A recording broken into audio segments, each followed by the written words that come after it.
Hey there, welcome to episode 122 of the Quaggling Sand audio program. I am your host, Dan Hugo.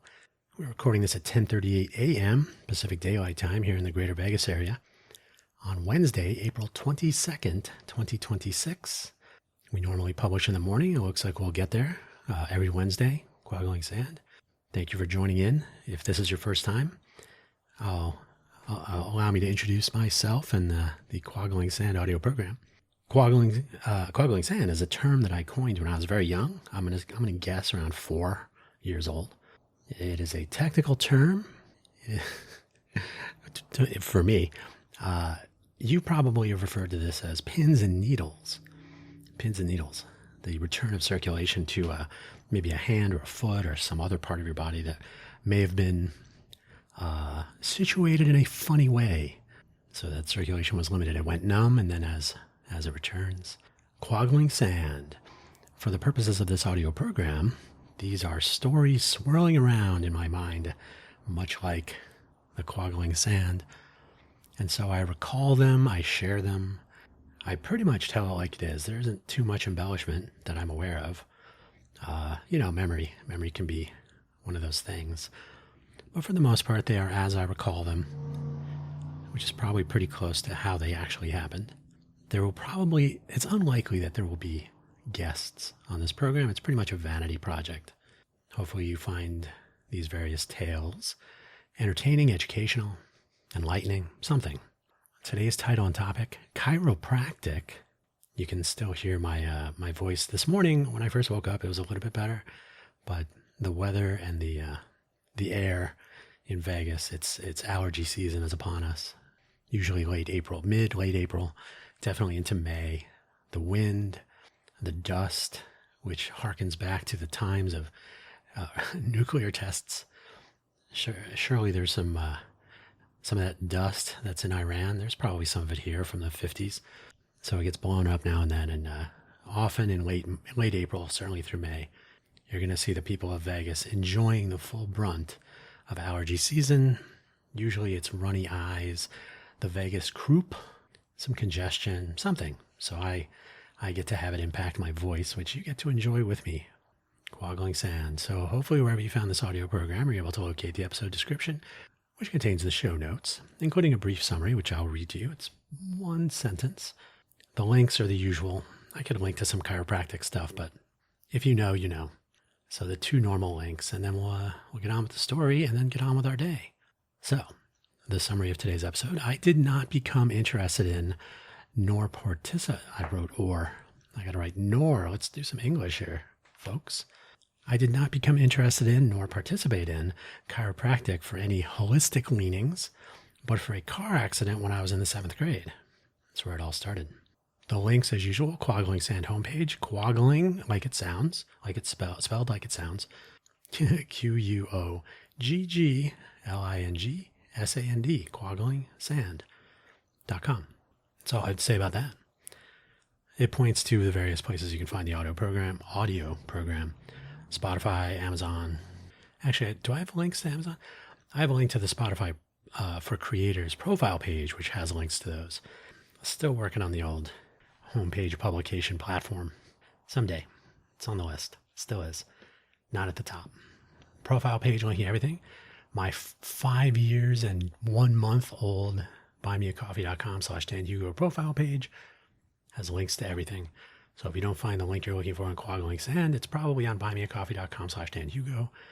Don't forget that the Buy Me an Update audio program is published on Mondays. It's 5 minutes or less, usually less, covering the previous week's audio program topics and then any news and announcements.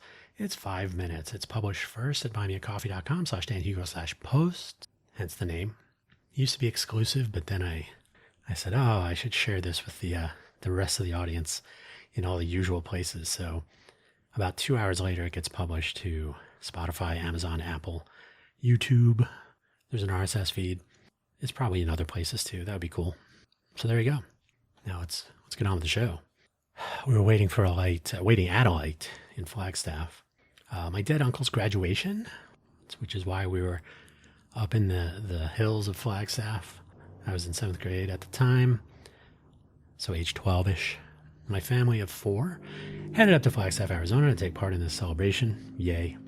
Somewhere in there during the day, the 4 of us were in transit in the family vehicle, probably from the stadium where the main graduation ceremony was to somewhere else. I know there was going to be a college graduation. He was pre-med. Yeah, I think that's right. And so we were either that was done and then we were heading to their house to have some sort of after celebration victuals, or whatever the case was. We were heading somewhere in the car. We were waiting at a red light, probably to turn left, but that's not as important. And the light turned green. Now, the person behind us in an older, heavy pickup truck, probably some big giant Ford with maybe a Chevy, I don't know which way he leaned, with a front bumper that came to the height, to a height, just above the rear bumper on the car we were in. Don't get ahead of me. Saw the green light, disengaged the brake, and pressed down on the gas pedal in his truck, his big, old, heavy truck. Then looked down into the passenger floor area to retrieve something, apparently. That's what he said. So hit the gas and then immediately look away. Probably not graduated that day. The car in front of us, however, did not do that. They did not move forward at all. So nor did we. You can probably imagine what happened. Luckily, the distance was short. We were both at a stop, so he was accelerating over, inches. And the velocity was small, the mass was large. But there was that impulse, that quick, jerky motion of the car as we were struck from behind, and it went through the car and into us. So that would be my first official chiropractic experience. As is fairly typical, the next day or two were not too bad. But as the whiplash symptoms came on for both myself and my mom, it turns out that my sister, who was sitting next to me in the back seat, and then my dad, who was driving, they had no apparent symptoms. So 2 wins, 2 losses. There was a visit to our local chiropractor on the agenda. He actually, the chiropractor we visited was something like maybe 3 or 4 blocks away. So we could literally have walked to the office from my parents' home. So convenient. X-rays, initial assessments, and a series of treatments began. If you have never been to a chiropractor, or if you've never heard this joke, how many chiropractors does it take to change a light bulb? 1, but it will take 100 visits. If you do visit a chiropractor, you gotta tell that joke. That universal appeal. They always go, yes, yeah. But you go to the chiropractor a lot. They go for incremental moves towards good well-being. It's not all one and done. So there might be weeks and weeks, but good times. So the x-rays, by the way, don't ever go to a chiropractor after a car. Actually, wherever you go, if you are in a collision or some sort of physically traumatic exchange, gravity, heavy objects, whatever the case may be, the x-rays, especially of your neck, those are essential because you want to make sure that none of the processes on your vertebrae have broken off. So don't say no to an x-ray. I'm not a medical professional. I'm just telling you from experience. That's basically what they're looking for, among other things. But you want to make sure there's no bone fragments from the process on a vertebrae is the little wings that stick out. They're not wings, but they're pieces of bone. Your stegosaurus type stuff. So this would kick off a general adoption of chiropractic adjustments. We had a positive experience. So oh yeah, chiropractic is fine. To address a few issues here and there at the time and then over the years. Same with my mom, and we would visit this same chiropractor from time to time long after this particular collision injury. When the situation was resolved to a reasonable satisfaction, we settled all the insurance and so on. But from a maintenance standpoint, my mom at the time was drawing a lot. Is that around then? Anyway, so your typical office style, sitting, desk, drawing, writing. We humans have horrible habits if you're not careful. So some things were learned. So anyway, that chiropractor would remain a part of the story for a long time, at least less than 2 decades, but at least over a decade. Yeah, over a decade. So there's some variety in chiropractic. From then on, I learned a little bit about the different chiropractic techniques. Apparently there are many variations, different methods, different schools of thought, different approaches. The person we were visiting had a rather simple method. He had one machine to push vertebra back into place. It would basically press. There was a curve of force, so it could either press and then do a little quick flick. Anyway, different modes of operation, but that's the only real mechanical device he had. The rest of it was body weight based. So he would do physical manipulation using his own body weight to apply forces to a bent leg with a twisted lower back, or the arms crossed, doing the upper back. Neck adjustments are always exciting, especially that first one for your first time ever at a chiropractor when your neck sounds like it just got twisted off. Those are good times. Yeah, body weight was the important part. Some chiropractors go to town with machinery, and I think this is where the mystery of chiropractic comes into the picture in general, because there are a variety of techniques and methods that sometimes use devices or unexpected uses of traction. Like, oh, we're going to hang you from a door. We're going to hang you from your knees with a weight. We're going to bend you over this foam thing, and you have to flap like a duck, whatever. There might be prescribed stretching and strengthening exercises. Maybe all of this seems odd to some people. You can add this, but it's add this to the notion that most of the time people are more familiar with a medical doctor rather than a chiropractor, or if you want to stick to trained medicine, then probably a doctor of osteopathy, DO. They also do manipulation just like a chiropractor. But they treat symptoms. Medical doctors treat symptoms, and often with pain relievers and other medications. So this maybe alien to ponder the notion of, you're going to fix my problem by doing what to my lower back? Can't you just give me a pill and send me on my way?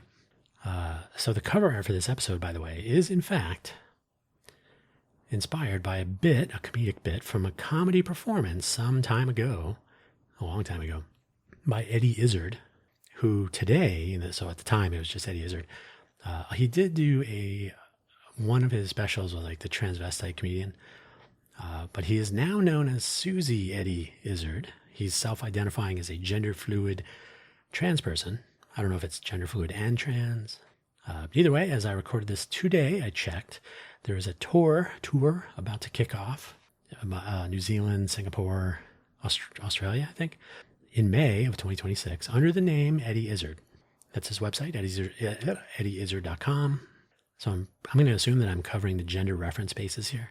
Susie Eddie Izzard, gender fluid, trans, performing under his not dead name, Eddie Izzard. Okay, so all that said, the bit that he did was about visiting a chiropractor and receiving some sort of manipulation interaction on his neck, I believe it was, using a broom, which got quite the laugh. So the chiropractor used a broom as part of the interaction, the adjustment process.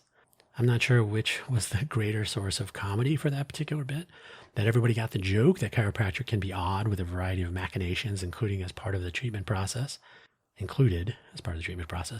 or that there may actually have been a broom in use, which would be odd and also strangely funny.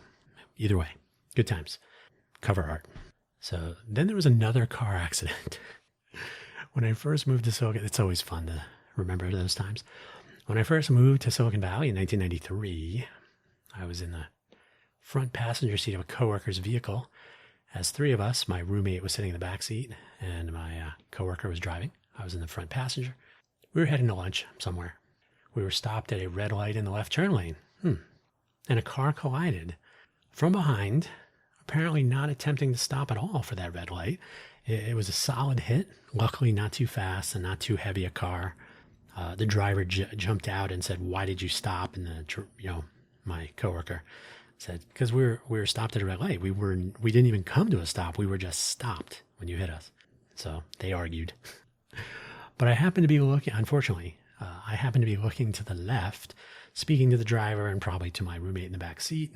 So the headrest got me good, like really, really hit me right in the middle of my neck with my head turned. So you get the little, my neck kind of wrapped around the headrest a little bit. Not in a grotesque way, but, the force was applied. My neck stretched over it, and injuries, soft tissue injuries for sure. The next day I was really feeling it. And that was only the first day. After that, a couple days later, forget about it. So over the course of a couple of days, it became difficult to actually work. I was working in a lab at Supermac at the time, so computers, monitors, various desk heights, and a lab setup. No ergonomics going on at all. So turning my head was difficult, sleeping became a little bit difficult, all the basic stuff. I happened to have signed up at a gym directly across the street from the apartments my roommate and I found when we took the jobs at the same workplace. And they happened to have a chiropractor there. So I wandered over with as little head motion as possible and commenced treatment. He seemed like a pretty good guy. He was pretty cool. We ended up having some interesting conversations about a variety of things during my various visits. Frequent, not quite 100, but quite a few. He had a few good stories, and he was actually a bodybuilder of sorts. I think he used to compete, and then he had kind of settled into a normal, lifting weights every once in a while, probably at the same gym. And his wife was also a bodybuilder. I think they probably were competing when they were younger, but now they're just sort of maintaining. So we had some interesting photos of the time and so on. But more importantly, he was pretty strong. So he would do a similar body weight oriented technique. He had a chiropractic adjustment table that had like I can't really describe it as there was a section of it that would give, it would like release. So if he was pushing down on your back or something, there was a section of this table that would kind of drop down like a half an inch. Like if you pushed hard enough, it would give. So that was a way to apply force in a certain way. So that was interesting, but that was the extent. His office was actually pretty small. He only had the one adjustment table. So pretty basic, pretty interesting person. He was very effective. I made progress. But he at some point said, I just don't feel like I have enough mass to really kind of finish off the final bits of your neck and your shoulders and whatnot. So he felt he just didn't have that mass to apply. So he did actually refer to me to an even larger chiropractor than himself. So I would eventually go see this other person. In the meantime, at some point I walked into his office for an appointment, and he rather sheepishly asked me, hey, would you be willing to pop my back? So he had the proper table and the correct height and all that stuff, so it was all fine. And while he showed me how to do it, I had actually acquired some experience in my past because my dead uncle, at whose graduation I got my first car accident-induced chiropractic visits out of the way. He had become a doctor of osteopathy. So during his actual medical school training, when he would come home for holidays and whatnot, he'd say, "Oh, can you here? Let me show you how to do this. And you can adjust my back for me." So completely unlicensed and improperly trained amateur adjustments from me. So he's gone, so it doesn't matter. So I did as he asked, and it went well, and everything was fine. And I went out with my appointment, and eventually got referred to that bigger guy. The bigger guy was not. It was kind of closer to where I was working at the time, but also like a different route, and it was not as convenient. But ultimately, I would dip over there during lunch or something, and then go back to work a couple times a week for a little while, and then maintenance a couple times a month. Now there were some other scenarios mixed in there. When I was maybe 10 years old, I was walking to school, and I've mentioned this in a previous episode or two. It was a straight shot, a little bit less than a half a mile, door to door, to elementary school. So I was about 10, about fourth grade or so. We were on a sidewalk. I was on a sidewalk, and I heard someone on a bicycle, the wee part, coming up behind me. I think it was like a 10-speed at that style. English racer, if you're familiar. So not like a dirt bike, not a BMX. So just somebody, he was probably heading to the high school, older. Without looking, I didn't look behind me. I could hear the bicycle coming, and as was my typical response, I kind of slipped off the sidewalk into the gravel of the sort of the landscaping. So not towards the street, in from the street. So I just kind of meandered off the sidewalk. I didn't make an evasive move, but just kind of meandering off the sidewalk into the gravel. Turns out the bicyclist did exactly the same thing. And so we collided. And it turns out that I had a rotated rib or two on the right side. Felt like a bar piercing me from back to front. difficult to breathe, etc. So this was a little weird because I'd never experienced something like this before. When I was in college, I took a minor fall onto a tile floor in a dorm room while I was essentially unharmed. I was like, oh, it's all good, no problem. Turned out that old rotated rib situation had returned. So a few days later, I was feeling that same feeling. It feels like a straight line pain that literally, it feels like a javelin has gone through your chest. And it's disconcerting, to say the least. But it was I knew what it was. It was familiar. So I said, oh yeah, he must have come back. I assumed that the treatment would be similar. When the first time it happened, I went to a pediatrician, and they took an X-ray, and then he put me on the exam table. He said, okay, cross your arms, grab your shoulders, and he put his hand under my back where the rotated spine. Well, when I say rotated ribs, the vertebrae gets rotated, and then it puts the ribs in a state of like tension, and it feels very uncomfortable. It can be difficult to breathe, etc. So he pushed down on my arms. I was laying on my back, and I heard the popping. That was the very first time, but it felt like if you crack your knuckles or anything. It wasn't quite as shocking as a neck adjustment, but it felt better pretty quickly. So I figured, oh, okay, I'm going to have to do the same thing. Now, when I was still at school after this happened, this other time, now by then I had been to chiropractor, had the car accident plus chiropractor equals feeling better. So I said, oh, does anybody know how to do the Kirksville crunch? And you know what it is. Everybody knows what this is. You cross your arms, you grab your shoulders, standing. You put your back towards a willing friend. They grab you around your crossed arms. They pull you towards their chest. Their chest acts like the application of the force to your spine. And then they lift you up, and it usually helps if you exhale while they're doing this. And then they kind of press you towards their back. And usually somebody will kind of naturally bend their back backwards. So it puts a little arch, which puts a little extra force on your back. It's a little bit sloppy. It's not necessarily the best idea. You don't want to do it too often, but it did offer some temporary relief. So I was like, okay, that's a little bit better. But then I would go home for whatever holiday was upon us, visited our favorite chiropractor a couple blocks away, fixed me up. It's not frightening. You're used to that sensation of an adjustment going well, that crackling, like, oh, I must have been way out, because you can hear a zipper of spinal movement. And so once you get used to that, it's not a big deal, but it's never really something that you actually get used to. So it's always kind of a little eye opener. Like, whoa, that was a lot. So yeah, it's called the Kirksville crunch. Did I say that? So if ever somebody is like, can you pop my back? And they cross their arms, that is the Kirksville crunch. It's spelled Kirksville with a K. Kirksville is a medical school. It's a DO medical school. This will often lead to that satisfying crunch, which appears right there in the name, Kirksville crunch. But it's temporary at best. I remember visiting our chiropractor when I was visiting home soon after. General sense of less temporary wellness resulted. When you do the Kirksville crunch and then the next day you're looking for somebody else to do it again, it's because you're not really fixing the problem. You're just it's temporary. So I went to the bigger chiropractor there in Silicon Valley. He had a bigger office. He was a giant person, kind of like 1.5 times the size of my previous chiropractor there at the gym across from where I lived.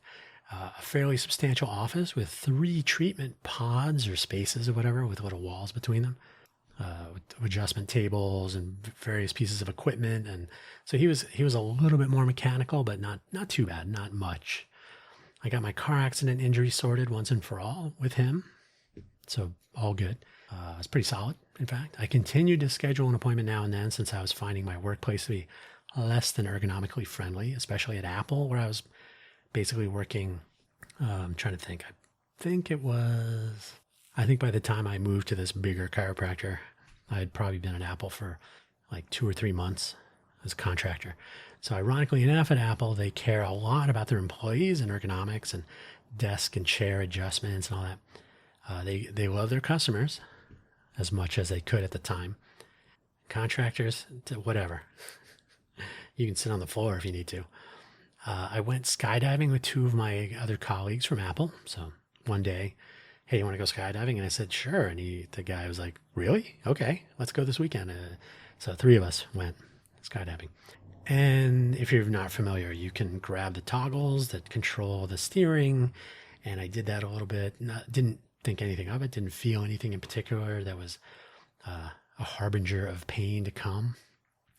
So a day or two later, I suddenly could not lift things in front of me. If you're at the gym, it's like a shoulder raise. So you lift a weight out in front of you. Usually your palm is facing down. So for example, there were laptops in development at the time. Laptops from Apple were still kind of a new thing. So it was one of the newer models about to come out. So I kept it in my top, kind of a reach-in cabinet that was at, you could say like at face height, maybe, attached to my Herman Miller cubicle. So when I would reach in to get that, it was super painful. And then it was impossible. I felt like I couldn't actually hold the laptop out in front of me or, to reach in and grab it. So that seemed like a problem. I didn't have any actual strength for whatever reason. So it was painful, but it also just felt like my arm, it was my left arm in particular, but both were affected. I felt like my arms wouldn't stay up. Even with nothing in my hands, I think it was if I turned my palms up, it just felt like they wanted to drop, both of my arms.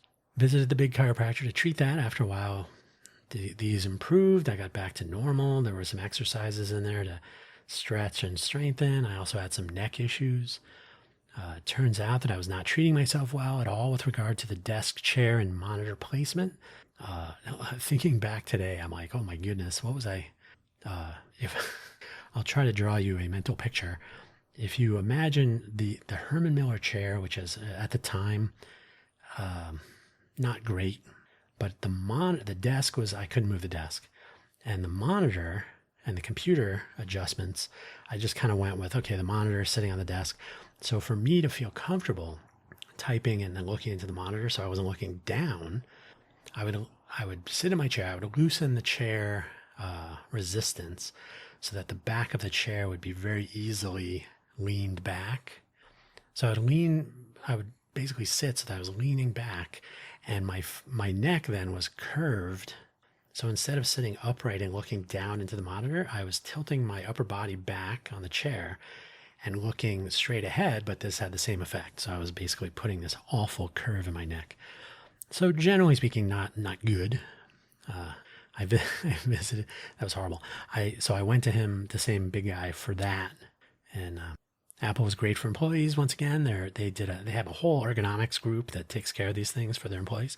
Contractors were on their own, so you got to figure out your own self. So the back, shoulders, everything got sorted eventually.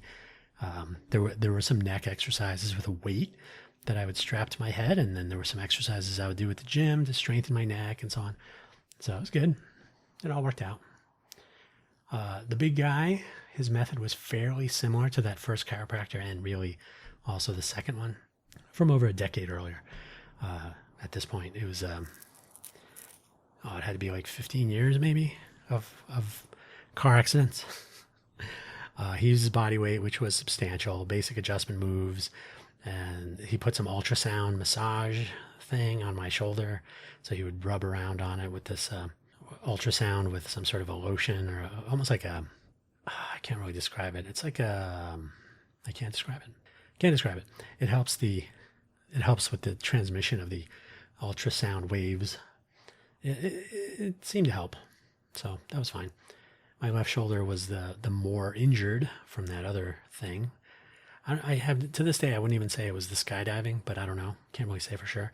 I think it was just the fact that I was raising my arm like that, because I don't know if there was like a pop or something. Doesn't matter. It was a long time ago. It was all pretty straightforward, and no brooms at all. So in modernity, the modern times, the last time I visited a chiropractor, and I believe it was the very same one as the first time. I mean, who else would it be? Because I was living in Phoenix. So I think he was still in business, so it had to have been him. Was after a hit and run accident, I imagine, right? A hit and run accident in Phoenix which I believe I have described previously, though if I have not done that, I will. But suffice to say that for my part, I was driving I was in the left turn lane. This time it was opposing traffic. A vehicle was going to make a left turn, decided not to wait. So I was making a left turn. No, they were not. Were they making a left turn? Anyway, did I have the right of way? How was this happening? I'm trying to picture it now. The opposing, oh no, I was not turning. I was not turning left. I was going straight. That's why. We would not have hit each other if I was turning left. So I was going straight. They were turning left. So as I was going through the intersection, they decided to turn. And I the classic. And my mom was in the passenger seat. So as we went through, the car was turning left, hit me kind of just a couple of inches ahead of my driver's door on the side of the car, ripped their bumper off, spun the car around, and the person drove off in what was eventually a right turn for them. So they spun around and did a 270 and drove off, and I had to go check. That's the story. I'll tell that another time. But suffice to say, we had a lot of force applied to us. So my mom was not sitting squarely in the seat, so she received more injury, more soft tissue injury, which she recovered. That was not awful. Could have been much worse. But it turns out because I was driving, so my arms were elevated on the steering wheel, and because I went, and I think at the end of the day, because I was passing through an intersection, I'm like, I can't really turn right. I don't know who's on the right of me. I can't go into oncoming traffic.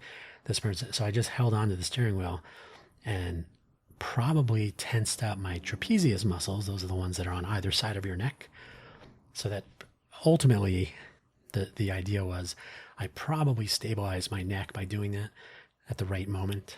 So my collection of injuries was not too bad. It was pretty okay. I could have gone with fewer injuries, but it was not bad. My mom took the brunt of that one. Seatbelt bruises, and once again, as I was talking to my roommate in that other car accident, my coworker, so my neck hit the neck rest. In this case, it was the sideways application of force.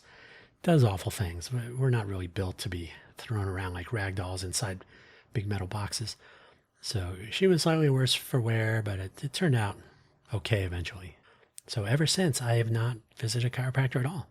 I guess selling my car and going with public transportation most of the time, just the way it is, I guess. It leads to fewer car accidents overall, apparently. It has reduced my need for particular chiropractic treatments since there was a direct correlation between car accidents and chiropractic. But I think the real take home is the familiarity with what to do regarding a stretch or a way of sleeping or a particular strengthening exercise, knowledge accumulated over the years and over the car accidents and treatments that resulted. They've left me pretty okay, and kind of I can do some preemptive movements and stretching and so on. It's probably why yoga turns out to be so good for people. I still want to try out this broom method though. And that is the story. The stories. I don't know what this car collisions and chiropractic go together like peas and carrots. But I'm looking forward to not having to do that. Anyway, you can hear my voice is succumbing to the whatever's in the air. I should have recorded this earlier in the morning. My voice was a little bit more stable at the time. So I will thank you for listening as always. I hope you enjoyed this story, the stories of my chiropractic travails. There was no broom, like I said. I think your basic, I don't know the name of the style, and if you intend to see a chiropractor at some point, you can ask them. But keeping it simple, once you introduce machinery, you run the risk of like application of too much force or too little force in the wrong place, in the wrong direction. So that first chiropractor, all body weight, all going with like feeling where the vertebrae needed to be, applying the force with the hands, not with devices. Even the device I mentioned, he only used that very rarely. So that probably led to better outcomes for me. I think if you find someone that's using a broom, that might be a red flag. But yeah, too much machinery, I think, takes away from the feedback loop. so that the chiropractor knows what's happening when they're applying these forces, and they're using their body weight, so they're not going to overdrive an adjustment. I don't know, like an impact wrench, an impact wrench hitting your back or your neck or something. So they're going to feel everything, and they're limited to their own body weight, so they're more familiar with that. If you can just hit a button on a machine and it's going to do its thing, then there's really no direct connection. So that's probably, I don't know, if I'm not really qualified to make that recommendation, but for me, I think it was actually probably that probably led to better outcomes and a more comfortable experience. So, but yeah, I'm a fan of chiropractic. I think it's the fact that there is so much variety and it is such a departure from a simple treatment. You know, here's a prescription, take these pills. Yeah, but I still can't turn my head. Well, take more pills. Yeah, so I think chiropractic does make a lot of sense. I'm not like I said, I'm not into the holistic, like candles, and some people do that and stuff. There was none of that. It's all very practical.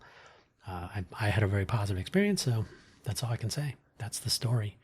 Thanks for listening. As always, don't forget to check out buymeacoffee.com/DanHugo, and you can listen to all of my other programs whenever you want. So on that note, take care. Talk to you soon. Be safe out there, especially if you're driving with somebody who likes to be on the receiving end of collisions. Not as fun. Bye-bye.